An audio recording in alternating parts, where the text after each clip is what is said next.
Bienvenidas y bienvenidos a un nuevo podcast de Crianza Natural. Soy Rosa Sorribas, consultora de lactancia materna certificada internacionalmente, IBCLC, y fundadora del portal Crianza Natural. Hoy tenemos con nosotros a la maravillosa Laura Perales, que es psicóloga, es una persona que tenemos mucho cariño en Crianza Natural porque ya hace mucho tiempo que participaba en nuestro foro y que hemos vivido pues, su educación de crianza con su hijo mayor y ahora con su bebé de 6 meses.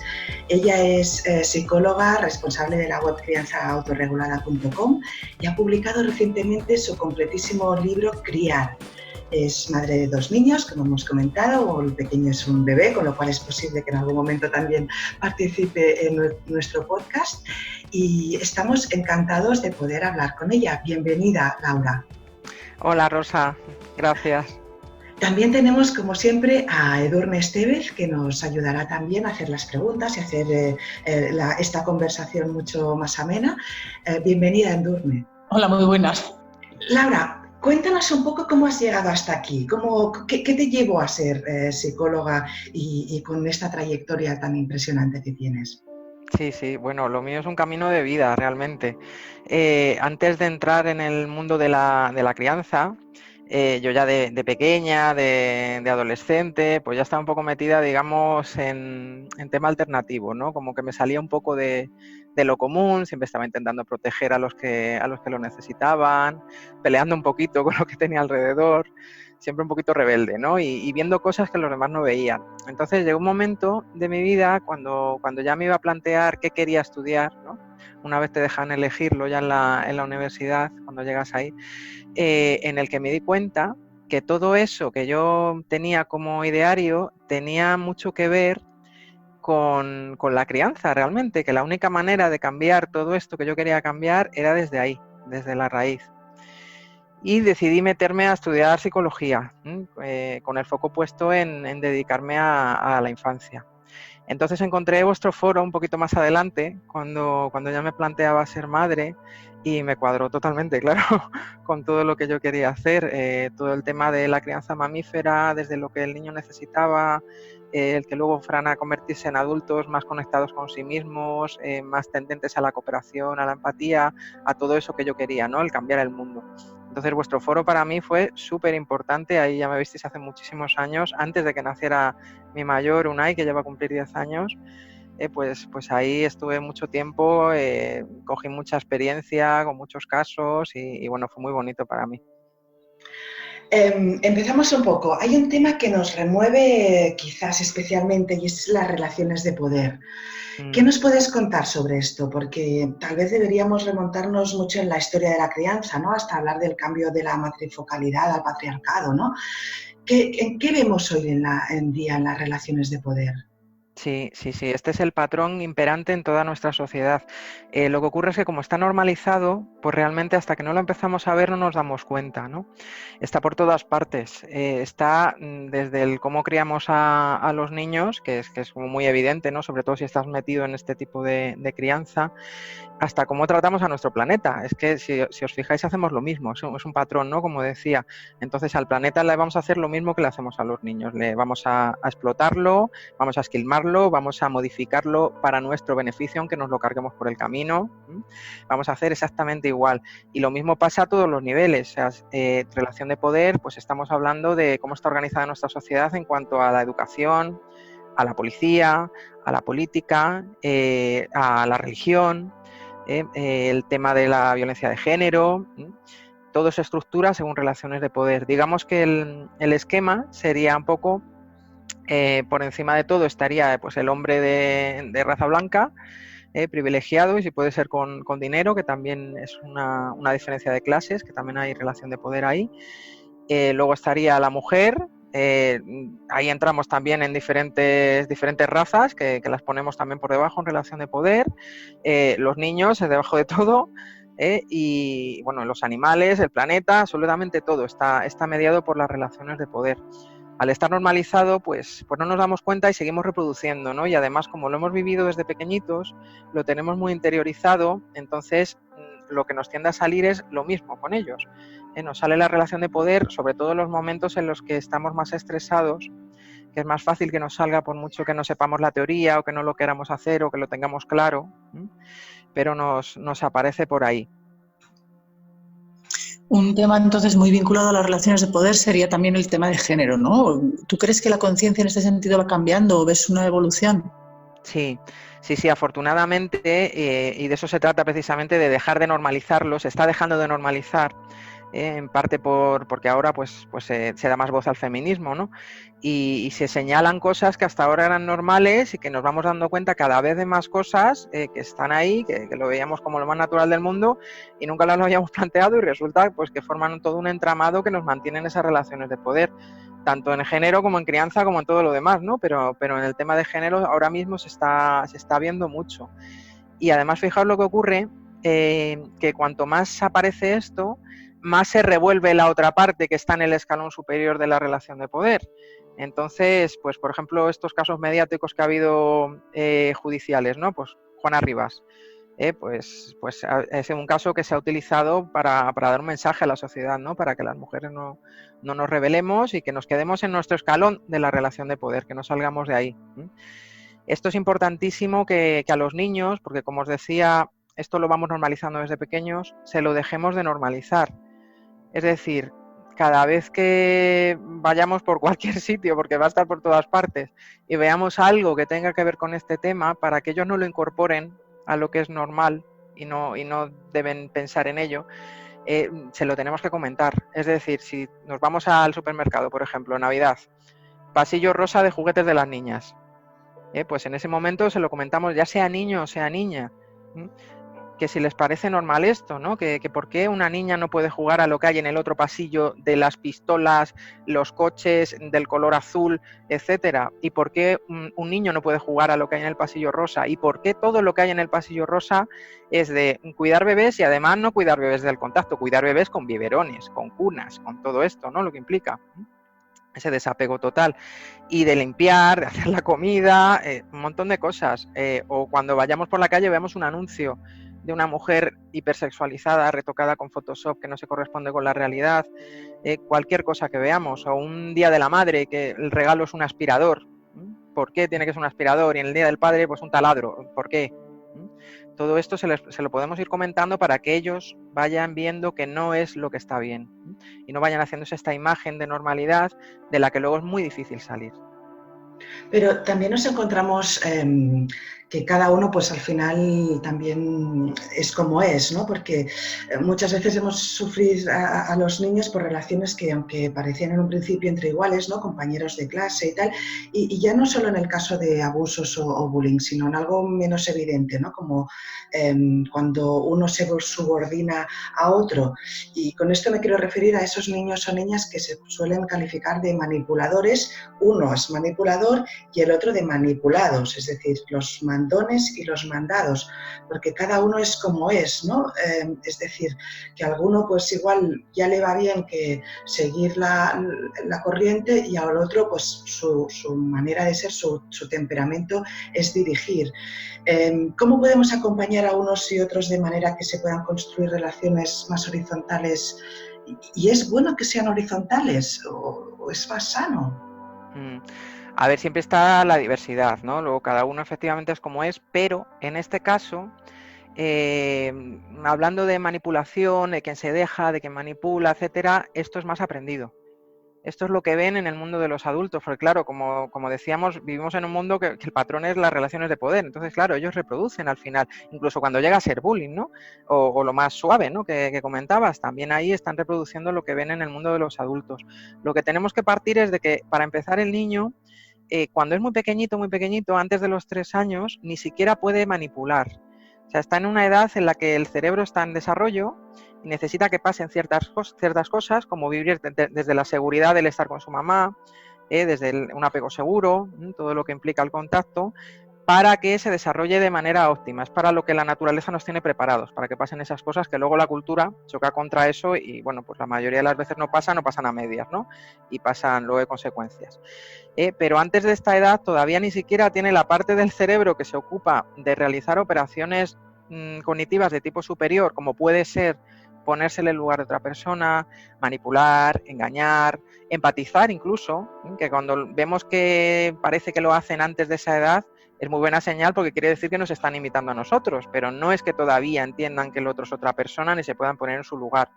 Eso es lo primero, esto lo recalco porque los adultos enseguida nos vamos a este tema de que el niño nos está manipulando o que manipula a otros, y es un tema peligroso, que parte de nuevo de las relaciones de poder, de ponerles a ellos por debajo y nosotros por encima, porque el niño que catalogamos como manipulador al final es el niño que no se deja manipular por nosotros, ¿no? Que no hace lo que nosotros queremos. Y luego aparte cuando lo hacen entre ellos o cuando lo hacen con nosotros incluso, que claro lo hacen después, pero lo hacen porque lo aprenden, o sea, realmente lo ven en los adultos. Lo ven en nosotros, lo incorporan a su comportamiento, todo lo que hacemos nosotros es lo que hay que hacer, somos un modelo a seguir. Entonces aprenden y lo reproducen y reproducen las mismas relaciones que ven entre adultos o entre adultos con ellos mismos en casa, con sus hijos, la van a reproducir entre sus iguales. Y algunos niños pues tendrán en su casa, pues, o en su casa o fuera de casa, con los abuelos o con lo que vean, vamos, que no siempre es en casa, pues tendrán un modelo de relación más de sumisión, de mejor me callo y me dejo hacer porque es más peligroso si me revelo, igual están viviendo un autoritarismo muy fuerte, o en casa hay una relación de violencia de género, no sé, infinidad de cosas, ¿no? Y en cambio otros niños pues van a desarrollar como defensa también, que al final es esto, el estar por encima, porque si estoy por encima no estoy debajo, y como estos son relaciones de poder, pues aquí me tengo que situar. Con lo cual, la manera de luchar contra esto no es precisamente el castigar o regañar a estos niños que se sitúan por encima, o el decirles a los que están por debajo, venga tú, tienes que ser más fuerte, sino ver lo que hay detrás. Ver lo que hay detrás, trabajar cada historia desde lo personal, y luego en general cambiar la sociedad, que eso es más complicado, ¿no? Pero lo que hay que cambiar realmente es este modelo de relaciones de poder para que ellos no lo reproduzcan, porque realmente no están haciendo nada malo, solo están haciendo lo que ven. Pero hay algo que no acabo de entender. En una pareja, en una relación personal, sea familiar o sea del trabajo, o sea entre amigos, hay siempre como una especie de equilibrio, ¿no? Es como ahora que hablo yo y luego habla Edurne, ¿vale? ¿Me explico? Entonces, digamos que de alguna manera los niños también tienen que aprender que hay momentos que tienes que ceder y hay momentos que tienes que, digamos, dominar, ¿no? Sí, pero no de esa manera. No se trata de dominación, sino de un intercambio dentro de una cooperación, una relación saludable. Por ejemplo, nosotros ahora mismo estamos cooperando haciendo este podcast. No se trata de una relación de poder, ¿vale? No es exactamente lo mismo. Y lo que reproducen ellos en esas relaciones de manipulación que comentaba ya entra dentro de lo tóxico, entra dentro de la relación de poder, que no es lo mismo que si en una relación de cooperación pues a veces hay algo que no te gusta del otro, se lo dices, se habla y surgen conflictos, eso es perfectamente natural, claro que sí. Pero no es igual a si uno está por encima del otro. Vale. Entonces, cuando nos encontramos que hay ese desequilibrio ya más grande, ¿no? Que sería pues una situación de bullying, ¿no? O lo que comentabas antes, ¿no? De que nuestro hijo decide, pues en lugar de ser sumiso, de ponerse por encima, ¿no? Porque si estás encima no estás debajo. ¿Qué podemos hacer, ¿no? Si nuestro hijo o hija es víctima o es al revés, es el que lo hace? ¿Hay algún tipo de fórmula? Porque a veces parece mejor hablar de qué no hacer, ¿no? Sí, efectivamente. Sí, sobre todo es muy importante el modelo que les vamos a dar. El modelo que les damos nosotros en casa como padres, como pareja, como adultos que se relacionan con otros adultos, cómo tratamos, como os decía, como es un patrón, cómo tratamos a nuestro planeta, es que es un todo. El patrón que les estamos transmitiendo de comportamiento a ellos, que es el que van a adoptar. Y luego, contra lo que hay fuera, que ya es más difícil de modificar, pero bueno, poquito a poco se puede, pues como os decía antes, dejar de normalizarlo. Todo lo que veamos, ya no solo en el tema género que hablábamos antes, sino en todo lo demás, comentárselo para que vean que hay otras maneras de hacerlo y que de hecho en casa lo hacemos así, de esa otra manera. Y si llegamos al punto de que nuestro hijo, por ejemplo, está en este escalón superior, se quiere situar ahí, ¿no? Para no estar por debajo y empieza a abusar y hacer este tipo de cosas, siempre preguntarnos y preguntarle por qué ha necesitado hacer esto. Es muy diferente enfocarlo así a enfocarlo desde el recriminarle a él por qué está haciendo lo que hace. Así no llegamos a ninguna parte. Si volvemos a situarnos nosotros en relación de poder y le castigamos o le recriminamos, realmente lo que estamos haciendo es reforzar este comportamiento. Pero si en cambio nos ponemos horizontalmente y vemos a ver qué le está pasando, qué necesita, por qué ha necesitado hacer lo que le ha hecho a ese otro niño, la cosa cambia mucho. Entonces, el tema este del bullying, el problema que nos encontramos es que hay muchas escuelas que si no se nombra no existe y no se trata. Sí. Sí, eso es un problema muy grande y en casi todas las escuelas, además, por no decir todas. Lo que se suele decir es que el bullying es una cosa de niños, se les quita importancia, ¿no? Y realmente no es una cosa de niños, o sea, el bullying es el modelo que copian de los adultos, les estamos haciendo bullying todo el santo día y ellos pues luego hacen bullying. Eso cuando no hay otra cosa de trasfondo, ¿no? Que pues igual un niño que está viviendo maltrato o cualquier otra cosa que hay que trabajar, ¿no? Pero vamos, que es un modelo que copian de los adultos, entonces lo reproducen ahí y por supuesto hay que atenderlo, no podemos ignorarlo, siempre hay que intervenir. Fijaos que en los conflictos entre niños está muy bien que ellos se gestionen el conflicto, existiendo una protección por parte de los adultos, que eso se nos olvida a veces también, que no es que ellos se apañen, es que los adultos tienen que estar ahí para proteger y para acompañar emocionalmente, pero sin mermar su capacidad de defensa. Pero claro, cuando nos encontramos con una situación de bullying, ahí hay una descompensación en la que hay que intervenir. Entonces no se puede mirar para otro lado, tenemos que intervenir y además es que ese es el modelo también que les damos a ellos para que ellos tampoco miren hacia otro lado, porque es importante cuando alguien lo necesita, partiendo de la cooperación que caracteriza al ser humano, que estemos ahí para ayudar a los demás y que no nos callemos cuando veamos una situación de estas, porque por eso precisamente ocurren estas situaciones, porque los demás miramos hacia otro lado. Que esto es un poco lo que está pasando también, ¿no? de las denuncias por esas agresiones, violaciones, lo que sea, que si quien tiene el poder, ¿no? El patriarcado, ¿no? Tiene el poder, te está minimizando tu experiencia, es muy frustrante. Claro, eso es. Es que la primera estrategia que tiene el patriarcado es aislarnos.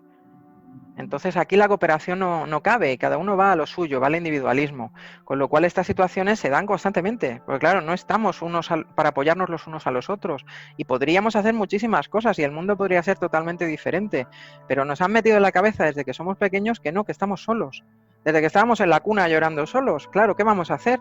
Si eso es lo que tenemos como patrón de comportamiento, ¿no? Y que tenemos que alcanzar el escalón más alto posible dentro de estas relaciones de poder. Con lo cual es muy complicado de cambiar, y la única manera de cambiarlo es desde la crianza. Pero esto además, digamos que somos las madres las que criamos a los hijos, por mucho de que ahora pues haya esa más cooperación y tal. Eso quiere decir que nos han tomado el pelo, ¿no? Nos han pasado del cambio de la matrifocalidad, ¿no? De estar más centradas en que las madres somos las que criamos, las que marcamos, ¿no? Lo que decías desde los 3 años y así, hemos ido pasando al patriarcado, ¿no? Sí, totalmente. Vamos, nos han vendido la moto estupendamente. Nos han dicho que nos teníamos que liberar, además, y esa liberación ha consistido en que nos tenemos que hacer cargo absolutamente de todo, tanto de los niños como de la casa, como de trabajar fuera de casa, y además no se nos valora en absoluto, ¿no? Y lo que hay por la otra parte, cuando hay una pareja, que no siempre la hay, es corresponsabilidad, es que ni siquiera se ayuda. Y este tema además viene de un cambio histórico. Nosotros, el ser humano, está aquí hoy precisamente porque venimos de la matrifocalidad. Es decir, nosotros, si no hubiéramos cooperado entre nosotros, si no hubiera existido esa tribu y si no se hubiera cuidado la maternidad, que de ahí ese nombre de matrifocal, no estaríamos aquí hoy, porque como animales somos una pena verdaderamente, o sea, no tenemos muchas estrategias de supervivencia si comparamos con otros animales, con todos los demás animales, y nuestras crías nacen con muchísima dependencia de la madre, que es el cuerpo que les ha gestado, es donde han estado, en el útero de mamá, y luego es de ese cuerpo del que se tienen que ir separando progresivamente en la formación del yo, ¿no? En el desarrollo de su psique, y eso dura años. En otras especies esto es muy cortito. Enseguida empiezan a valerse por sí mismos, enseguida empiezan a comer sólidos, enseguida es de otra manera, ¿no? Se ponen de pie, se agarran al pelo de la madre. Nosotros no, nosotros somos súper dependientes. Y esto viene dado también por nuestra evolución, cuando nos pusimos a 2 patas con la bipedestación, nuestro canal del parto se estrechó muchísimo para sujetar los órganos, y dentro pues nuestro bebé también fue cambiando a la vez, con el tiempo, Para poder nacer, pues su cabeza tenía que ser más pequeñita y el cerebro que había dentro, pues también tenía que ser menor, por lo tanto necesitaba de un mayor desarrollo después, mucho más lento que en otras especies, ¿no? Y eso trae esa dependencia, y esa dependencia trae consigo la necesidad de cuidar de las madres, porque si no la madre no puede. O sea, ni siquiera cuando tienes un solo hijo, es que es imposible, no puedes hacerlo sola, y tampoco cuando tienes pareja, o sea, 2 personas no pueden cuidar de un bebé. Y fijaos que nuestra sociedad lo que nos pone delante no es solamente el 2 personas pueden cuidar de un bebé, sino que además tienes que trabajar fuera de casa y encargarte de la casa, encargarte de un montón de cosas que no tiene sentido, que en otras épocas la tribu se hubiera encargado de todo esto, ¿no? Y de esto es de lo que venimos, de la relación matrifocal, del cuidado de unos a otros, de la horizontalidad, de la cooperación, del cuidado de las madres. En esta época, que os estoy hablando de prehistoria, a las madres cuando tenían un bebé se las cuidaba más que nunca, con lo cual estaban más descansadas que nunca, que no tiene nada que ver con lo que vivimos ahora, es todo lo contrario, ahora es horroroso. Estamos más solas que nunca cuando tenemos hijos, y más cansadas y más agotadas. Eso repercute, por supuesto, en el bebé, claro, pero no es responsabilidad de las madres, sino de todo ese entorno que falta ahí. Y esto fue cambiando en la historia. Dio paso al patriarcado, pues cuando empezaron algunas invasiones de tribus que venían del norte, que arrasaron con todas las tribus matrifocales, ya venían con la ideología patriarcal implantada, con la aparición de la agricultura, de la propiedad, de la religión, al final de las relaciones de poder, ¿no? Fue todo entrando y se cargó totalmente la matrifocalidad, y desde entonces pues nos hemos quedado ahí, porque es muy difícil salir de este patrón. Pero es lo que necesitamos, y la solución precisamente es volver a lo matrifocal, porque además nuestros bebés nacen preparados para recibir lo matrifocal de manera biológica. Cuando esto no pasa, se producen daños en su desarrollo, daños en su psique, daños incluso físicos en su cerebro. Y luego pues hay consecuencias y la gente está muy mal, es decir, todo el mundo necesita hacer terapia y para trabajar lo que se pueda, porque estamos muy, muy dañados, y es por este tema. Hay familias que cuentan muchas veces las dificultades que tienen a la hora de poner límites o informar de los límites, ¿no? Como decía Casilda Rodríguez. Sí. ¿Qué opinas de este tema? ¿Son necesarios o mejor hablar de normas? Sí, son necesarios. A mí me gusta distinguir entre lo que son límites y lo que son normas, porque hay mucha confusión. Entonces, lo que se os dice ahí fuera es que los niños necesitan límites, que es esta frase tipo mantra, ¿no? que se suelta, que lo que esconde detrás son relaciones de poder otra vez, porque lo que se hace ahí fuera es llamar a los límites a lo que es el autoritarismo, ¿no? A hacer lo que el adulto quiere que yo haga, porque al adulto le da la gana y es para su comodidad, marcar un poco el terreno, para que el niño sepa en qué escalón está. A eso le llaman límites, y eso, por supuesto, no es saludable. Y no es lo que deberían ser los límites, ¿no? Eso no son límites, eso es autoritarismo y ya está. Y además es paradójico, porque lo que suelen hacer estos adultos, que son la mayoría, es que las cosas que sí son necesarias delimitar, que son las cosas que tienen que ver con la seguridad, con la salud, no lo hacen por dejadez, porque no quieren que el niño se enfade y les es incómodo, y le dan el chocolate para que se lo coma y les da igual y no les cuidan al final. Pero luego las cosas que no hay que limitar, que tienen que ver con la autonomía y la libertad del niño y que a ellos les molestan, esas sí las limitan. Está todo como dado la vuelta. Entonces realmente lo que serían los límites que el niño necesita, y sí los necesita, no serían estos, sino los límites de salud y seguridad. Es decir, los límites consisten no en ser autoritario y en estar por encima de nadie, sino en proteger y cuidar. Eso es lo que se nos tiene que meter en la cabeza. Y luego, aparte de eso, están las normas. Las normas ya son cosas que a los adultos a veces nos hacen falta. Pues a lo mejor en esta sociedad siempre no podemos hacer lo ideal y a veces hay que hacer lo menos malo, ¿no? Para que el niño esté más o menos bien. Pues igual en mi casa, pues por poner un ejemplo, no quiero que salte en el sofá porque es peor, porque igual se pone a saltar en el sofá y le acabo gritando. Pues a lo mejor esa es una norma que tenemos en casa. Luego en cada casa habrá normas diferentes, ¿no? Pero bueno, el niño no las necesita, esto es más para nosotros, ¿eh? Y cuantas menos haya, si no hay ninguna, mejor. Y si el niño participa, cuando tenga ya una edad que pueda hacerlo, en poner esas normas para todos en casa, también mejor, porque así le implicamos y lo acata de mejor manera. Y también no perder de vista que no se trata de que el niño lo acepte. Es decir, a veces pasa que le decimos al niño que no puede hacer algo, por ejemplo, quiere ir con el cinturón del coche quitado, ¿no? Que eso es un límite de seguridad que tiene que tiene que tenerlo, vamos, es seguridad para él, es necesario. Pues el niño se puede enfadar si le decimos que se tiene que poner el cinturón. No quiere decir que estemos fallando. ¿Vale? Esto pasa mucho. Las familias piensan que no funciona, ¿no? Me dicen, es que no funciona porque le estoy diciendo que esto no se puede hacer y el niño se enfada. Tiene todo el derecho a enfadarse. Eso no es que estemos fallando, no es que estemos haciendo nada mal. Es normal, de hecho, que se enfade. Es buena señal. Si el niño acatara todo lo que le decimos, yo diría, a consulta corriendo. A este niño le pasa algo. No puede ser, no está en contacto con lo que necesita, con lo que siente. Se quiere comer toda la tarta de chocolate y si le digo que no se la puede comer, pues se cabrea. Pues claro, normal. Eso es normal, está bien. Entonces ahí entramos los adultos empatizando con él. Es decir, a la hora de poner un límite que sí sea necesario, la secuencia sería un poco la siguiente, ¿no? Dentro de que no hay solución mágica, pero un poquito así básico, sería primero ver si es algo en lo que se puede esperar un poquito para ver si él solo se limita o no. Por ejemplo, no es lo mismo si se va a beber una botella de lejía, que se la tengo que quitar enseguida, que si el niño está viendo la tele. Si está viendo la tele, a lo mejor lo ve un poquito y luego se aburre y se va a jugar o a hacer otra cosa. Entonces no pasa nada y no tendríamos que intervenir. Si vemos que sigue enganchado en la televisión y que no hay manera, pues ahí ya tendremos que meter un poquito de baza, pero lo primero es ofrecerle alguna alternativa. Porque a lo mejor el niño está viendo la tele porque no tiene otra cosa que hacer, que es muy fácil en esta sociedad. Porque no hay niños en la calle, porque no tiene otras cosas divertidas, porque nosotros estamos liados haciendo cosas, por lo que sea. Bueno, pues le proponemos una alternativa. ¿Que quiere la alternativa? Fenomenal. ¿Que no quiere la alternativa? Y que sigue viendo la tele y es algo dañino para él, porque ya lleva un tiempo que es dañino, que un poquito a lo mejor no pasa tanto, pero ya más, pues sí. Pues entonces ahí ya sí tendremos que limitar. ¿Que el niño se enfada? Ahí entra la empatía. No se trata de reprimirle el enfado porque se ha enfadado porque le hemos quitado la tele, lo cual es perfectamente normal, sino de empatizar con él, decirle, sí, ya sé que tú quieres ver la tele, ¿no? Ponernos un poquito en su lugar, pero yo te tengo que proteger, esto es malo para ti. No regañarle encima porque se enfada, porque le hemos quitado lo que sea que quería. ¿Qué opinas de lo que se ha dado por llamar las consecuencias lógicas, ¿no? Eso de, pues si tú haces esto, va a suceder esta otra cosa.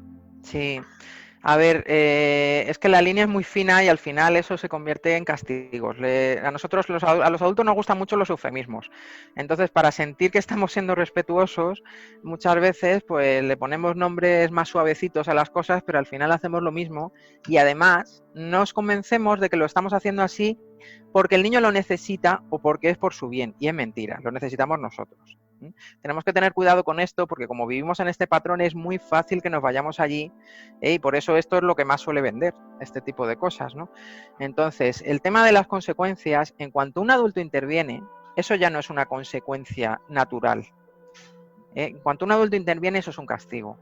Una consecuencia natural es que si el niño se acuesta a las 3 de la mañana, por la mañana tiene sueño. Eso es una consecuencia natural y el niño se da cuenta y se va dando cuenta que si duerme más, pues luego está mejor, está más descansado, está el día mejor y tal. Bien, pero si nosotros ya entramos ahí y le quitamos algo o le metemos algo que no le gusta, o sea, premios y castigos, por algo que ha hecho o ha dejado de hacer el niño, ya estamos hablando exactamente de eso, de premios y castigos. No son ni refuerzos positivos, ni consecuencias de ningún tipo, ni nada en absoluto, por mucho lazo que le queramos poner. Al final estamos entrando en la crianza autoritaria que no queremos hacer. Pero una pregunta, ahora entraremos también en el tema de refuerzo positivo, premios y castigos y aficón y tal. Lo que yo pienso, sobre todo cuando hablamos de consecuencias lógicas, es la idea de que tú como adulto sabes de que cuando sales de casa, por ejemplo, ahora en verano, pues hace calor.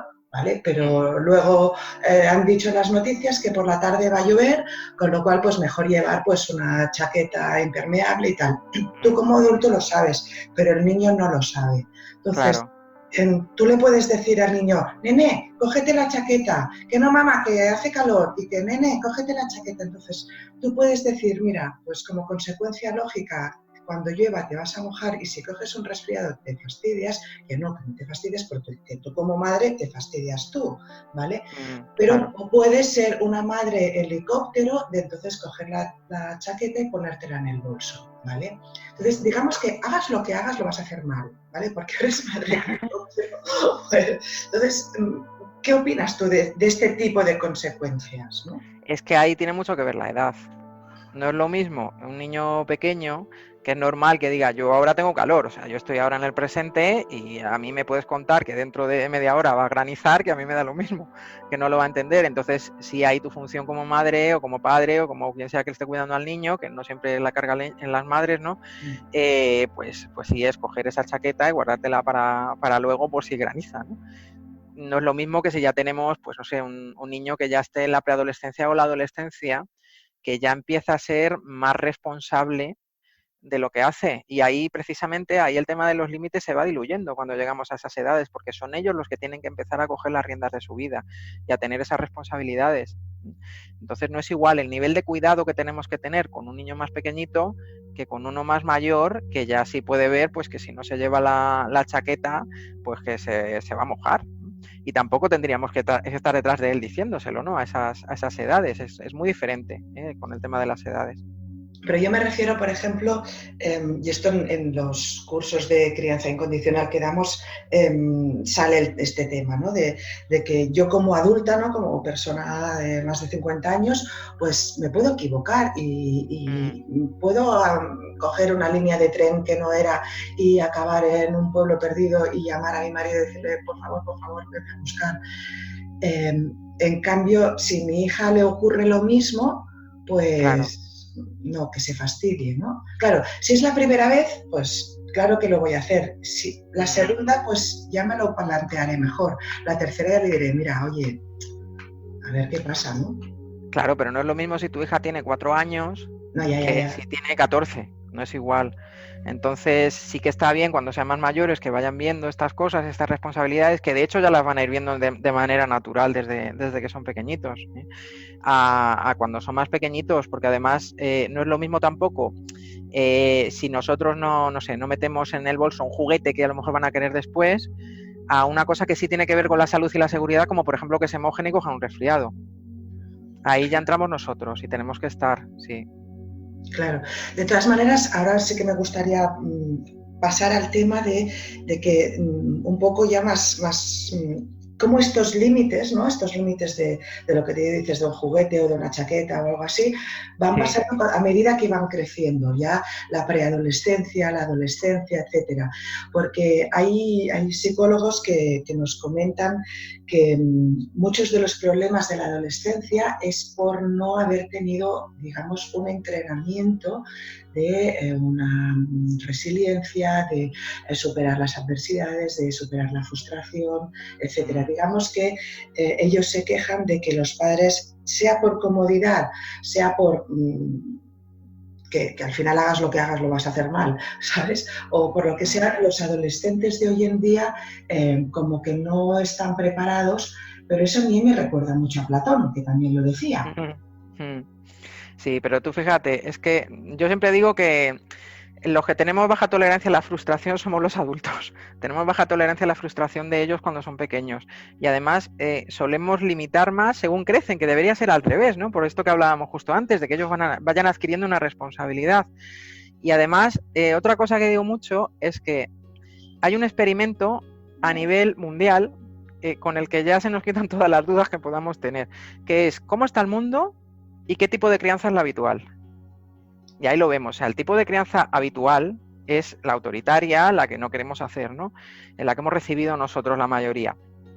Y la adolescencia, en nuestra cultura, ojo, que en otras culturas no pasa, o no pasa tanto, la adolescencia en nuestra cultura, que es la mayoritaria, se caracteriza precisamente por la rebeldía. ¿Y esto por qué ocurre? Esto ocurre porque la adolescencia es un periodo muy particular de la vida en el que el cerebro se va a reestructurar totalmente.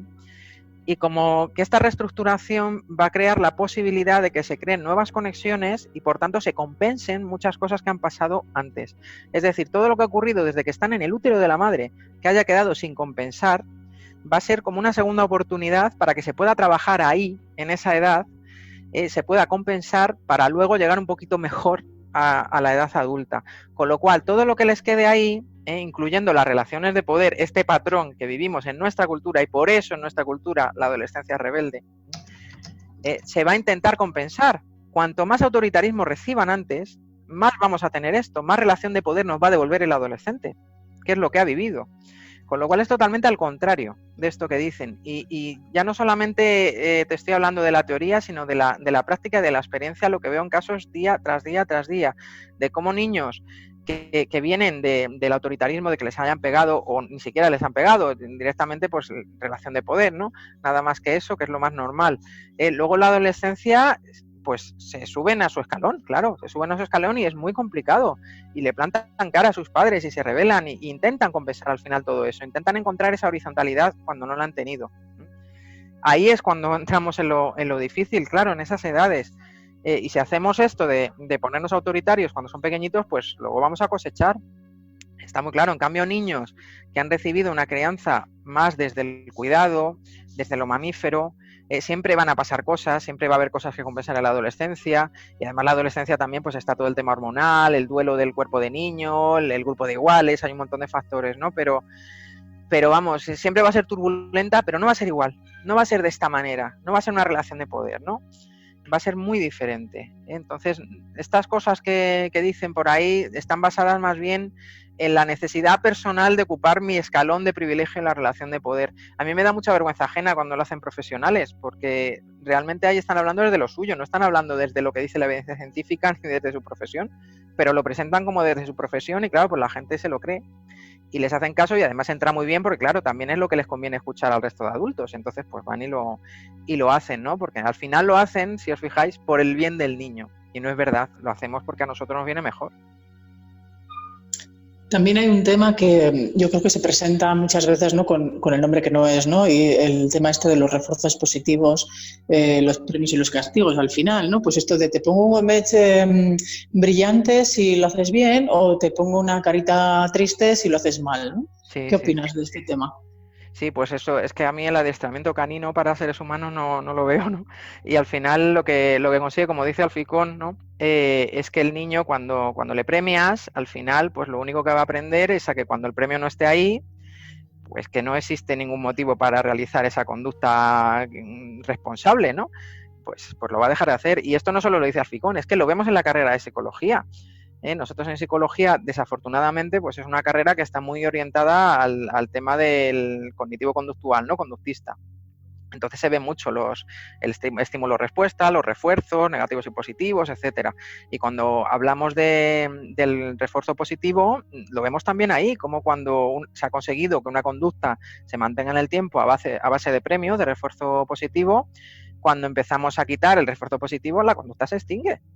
Y esto lo ven todos los psicólogos, yo no sé, luego se les olvida, pero es así. Se trata de que el niño vaya aprendiendo a hacer las cosas por la importancia que tienen las cosas en sí, que vaya adquiriendo una responsabilidad y eso tiene que ver con el ejemplo que les damos y que no sea a cambio de nada, que no sea a cambio de un premio que te doy o porque te quito algo o porque te doy algo que no te gusta, sino porque realmente es importante hacer eso. Se trata de eso, aunque el niño a veces se enfade porque no lo quiere hacer, se lo podemos explicar, cuando sea mayor lo entenderá mejor y siempre cosas que de verdad sean necesarias hacer y con nuestro ejemplo mediando, ya os digo, pero vamos, que no son los cuenes ahí las relaciones de poder, vaya, pero si no aprende nada más que cuando nosotros no estemos mirando hacer todo lo contrario, entonces no va a servir para nada. Porque además, tal como explica Alfie Kohn en el libro de Crianza Incondicional y otros autores como tú comentas, hay veces que un premio puede ser un castigo, ¿no? O sea, recuerdo Sí. un caso de una niña compañera de cuando mis hijas iban al cole que decía, uy, es que al niño este que siempre se porta mal, hoy le han dado una carita feliz y yo que me porto siempre bien, a mí nunca me dan. Efectivamente, eso pasa con esto que menciona tanto Alficón del muy bien. Cuando lo decimos tanto, nos sale como muletilla de manera tan habitual que al final, cuando no lo dice, se convierte en un castigo. Exactamente lo mismo, sí. Entonces, ¿qué hacemos? Bueno, Alfie cuando habla de esto del muy bien, dice que en lugar de decir muy bien, pues que describamos las cosas, Claro. así, ¿no? Pero claro, necesitas mucho más tiempo y estar más pendiente, ¿no? Bueno, no te creas que tanto. Llega un momento en que lo llegas a integrar. Se trata de irlo sustituyendo por otro tipo de frases que tengan más que ver con el logro personal, no con lo que piensan los demás de lo que estoy haciendo, no con la valoración externa, sino con lo que significa para mí. Lo has conseguido, era muy difícil, cosas de este tipo, ¿no? Y poquito a poco, al principio te sale un poco más raro, pero poquito a poco lo incorporas y te va saliendo solo. Y sobre todo no son solamente estas frases, porque tampoco hay frases mágicas, sino el todo, el cómo tratas al niño. Porque claro, tú le puedes estar diciendo, lo has conseguido tú, ha sido muy difícil, etcétera, pero por otro lado le estás tratando de una manera en la que el niño depende de la expectativa de los demás o intenta agradar a sus padres por encima de todo porque hay unas exigencias. Se trata de un patrón también de comportamiento, ¿no? De cómo le estamos valorando como persona y cómo le estamos tratando. Claro, porque después te encuentras que en la escuela, sea del tipo que sea, el trato es así. Sí. Sí, y esto lo encontramos en todo tipo de escuelas, efectivamente. En las escuelas denominadas como libres o alternativas, esto también está, porque al final los que están ahí son adultos que vienen del mismo patrón de relaciones de poder. Entonces, o bien te trabajas hasta la médula, o es muy complicado. Ya se nos es complicado con un niño, con dos, con nuestros hijos, imaginaos con varios niños y con todos los padres, que eso también es otro factor. Los padres que me piden también que haga no sé qué, que no entienden lo otro, es tremendo. Y en la escuela libre también hay bullying, en la escuela libre también pasan muchas cosas y en la escuela libre a veces también se mira hacia otro lado, que aquí nos vamos a encontrar de todo, que por el nombre escuela libre tampoco es garantía de nada. Siempre tenemos que ver dónde nos metemos. ¿Tú crees entonces que todas las escuelas tendrían que tener algún tipo de apoyo psicológico? Sí, siempre. Pero es que también el psicólogo que está ahí tendría que tener apoyo psicológico y a veces esto tampoco pasa. La mayoría de los psicólogos ni siquiera hacen terapia propia. Es que esto es muy triste. Sí, claro, y todos tienen pues sus mochilas, ¿no? Una de las cosas que me impresionó del libro de Alfie también es ya no solo la sociedad patriarcal, ¿no? Que parece que hablamos de esto como si fuera terrible, pero no nos damos cuenta de la sociedad judeocristiana en la que estamos, ¿no? De que si te portas bien vas al cielo y si te portas mal vas al infierno, pero la realidad es otra. Sí. Y además es que forma parte de lo mismo. Es el patrón de relaciones de poder otra vez. Es el Dios Padre observador. Y luego depende de cada religión, ¿no? Que lo que tenga, pero vamos, el Dios que está ahí vigilándonos para castigarnos o para premiarnos con el cielo. Pero es lo mismo al final. Pero es que yo me refiero que si fuera así, dirías, bueno, mira, ya sabes cuáles son las reglas del juego, ¿vale? Esto es lo que hay y ya está. Pero es que a la hora de la verdad te encuentras que los tíos de la manada estaban tan tranquilos y tan panchos por ahí. Claro, sí, eso es. Y las reglas del juego son unas para unos y otras para otros. Claro, dependiendo de en qué escalón estés, efectivamente. Porque, no sé, no les estoy defendiendo ni unas cosas ni otras, ¿no? Pero es algo que dices, bueno, pues si hay unas reglas del juego, pues yo ya sé cuáles son. Si quiero, entro, y si no quiero, no entro. Pues yo qué sé, como el parto en ciertos hospitales o lo que sea, ¿no? Y ya sabes a qué reglas bueno, qué es lo que hay y punto. Pero luego te encuentras de que no hay unas reglas tampoco, ¿no? Y ¿no crees que esto también desconcierta mucho a los padres, a la sociedad y eso se transmite también a los niños? Sí, claro, esto ocurre y además es que es totalmente hipócrita de lo que decimos a lo que luego hacemos, que nos pasa a todos los niveles. Hay un mundo, hay muchísimo, entonces se crean muchas situaciones de injusticia y sobre todo con los niños que están ahí tan abajo en los escalones de las relaciones de poder se crean muchísimas. Al niño le castigamos cosas o le premiamos cosas que luego con nosotros es totalmente incoherente, que hacemos totalmente lo contrario y delante de él, o sea, por ejemplo, no me cojas el móvil y estoy con el móvil yo todo el rato delante. Y el niño va percibiendo estas incoherencias, ¿no? Entonces lo que va aprendiendo realmente es efectivamente que las reglas del juego es que ni siquiera son así como se las están diciendo desde el autoritarismo, sino que tiene que aprender a escaquearse todo lo que pueda, a ir a lo suyo y a pisotear a los demás, y a mentir y a manipular y a decir una cosa mientras hace la contraria. Y se convierte en un juego pues bastante perverso, sí. Y lo van viendo desde que son chiquitines. Y ya para acabar, la idea esta que has comentado de los móviles, ¿no? De que cada vez vemos más familias que para que los niños les dejen tranquilos, sobre todo ahora en época de vacaciones o cuando ves una familia que está pues tomándose algo en un bar y tal, el niño con el móvil, ¿no? Sí. Y cada vez más pequeños. Sí, eso es. Es que vivimos en la sociedad en la que el niño molesta. Toda expresión de lo vivo molesta. Ya pasan los partos, ¿no? Cómo se ceban con las mujeres que están de parto, exactamente por el mismo patrón. El patrón de relaciones de poder esconde también ese patrón de destruir lo matrifocal, que es destruir lo vivo. Esto es un inconsciente colectivo que lleva ahí siglos. Y es muy difícil que la gente llegue a entender. ¿Por qué? Por eso el feminismo y la maternidad están unidos. O sea, es que es la raíz de todo. El feminismo que aparta la maternidad, esta corriente que hay del feminismo antimaternal, no ha entendido nada, porque realmente la maternidad es parte de la sexualidad de la mujer, y el machacar lo matrifocal, que es este inconsciente colectivo del que os hablo, tiene que ver con eso, con romper, destruir totalmente la sexualidad femenina y la díada, el vínculo entre la madre y el bebé. Y lo vamos a ver por todas partes, en todo. En las incubadoras, en los partos, en los embarazos, en cómo es la crianza, en todo. Está por todas partes, sin hablar ya del tema género, ¿no? Por todos lados. Entonces, ay, me he perdido aquí. Me he perdido. No, tranquila. Se me estaba ocurriendo que para cerrar ya la entrevista, para no dejarlo todo que estamos tan mal, ¿qué ves de positivo? ¿Qué ves que podemos hacer? Bueno, muy positivo es que por mucho que recibamos este bombardeo de fuera, me refiero a la información, ¿no? A lo que nos dicen de lo que necesitan los niños, ¿no? Por su bien, ¿no? Por su bien hay que hacerle, pues, métodos para que aprendan a dormir, hay que separarle de la madre, el biberón, etcétera, un montón de cosas, ¿no? Por encima de todo eso está nuestra capacidad de contacto. Eso es lo que nos ha salvado y nos va a salvar. Una persona que tiene capacidad de contacto, por mucho que les haga estos métodos a los niños, que les ponga la cuna, al final va a coger al niño, al final le va a atender, al final va a estar con él, al final va a ser muy diferente.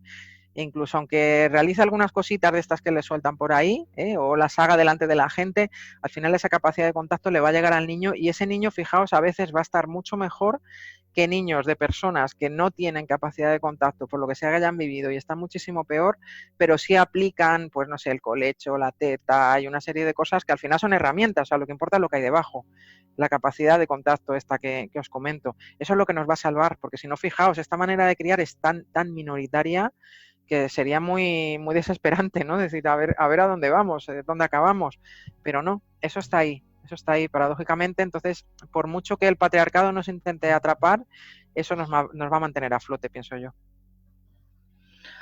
Estupendo. Muchísimas gracias, Laura. Ha sido maravilloso poder hablar contigo sobre tantos temas y tan variados. ¿Hay alguna cosa que te gustaría decir que no te hayamos preguntado? Nada, bueno, agradeceros a vosotras el darme este espacio para compartir. Y bueno, a mí sí me gustaría comentar que tiene que ver en el fondo con todo lo que hemos hablado sobre el tema de las madres, que es un tema en el que yo insisto mucho, ¿no? Como las madres al final acaban cargadas con todo, siendo culpadas por todo, lo que decías antes tú, hagas lo que hagas, al final tienen la culpa, ¿no? Es cierto, no es que tengas la culpa, sino que te la van a echar. Hagas lo que hagas, te la van a echar. Entonces es muy importante que las madres que estéis escuchando esto tengáis en cuenta que esto no es así. Que no es culpa vuestra, que si se os escapa el grito, cosas que no queréis hacer, ¿dónde está ese entorno de apoyo que necesitáis? ¿Dónde está esa tribu? ¿Dónde está esa matrifocalidad de la que venimos y que nos es imprescindible para criar, ¿no? Y para estar bien? Entonces, descargaos un poquito, que no es culpa vuestra. Sí, un poco lo que comentábamos, perdón porque ya vamos acabando, pero lo que comentábamos antes en micrófono cerrado, de la idea que teníamos del foro, ¿no? De que era un espacio donde la gente pudiera hablar desde lo que te decía, ¿no? Del café solo hasta el capuchino, ¿no? Y que las madres no se sintieran tan juzgadas por no seguir el baby led weaning o no hacer el colecho, no sé qué, claro. ¿no? Que cada una al final pues lleva la mochila que lleva y todo siempre y cuando pues vaya en esa línea de respeto, ¿no? y de contacto y de cariño, pues es bienvenido, ¿no? Y poco a poco todas hemos ido cambiando. Eso es importantísimo, que nos apoyemos, que haya un contacto, haya grupos, haya en forma del foro, de lo que sea, grupos, siempre, apoyo, siempre, que lo necesitamos ahí, si no, no podemos. Muchísimas gracias, Laura. Nada, vosotras, un placer. Un abrazo. Venga. Venga, hasta luego. Hasta luego.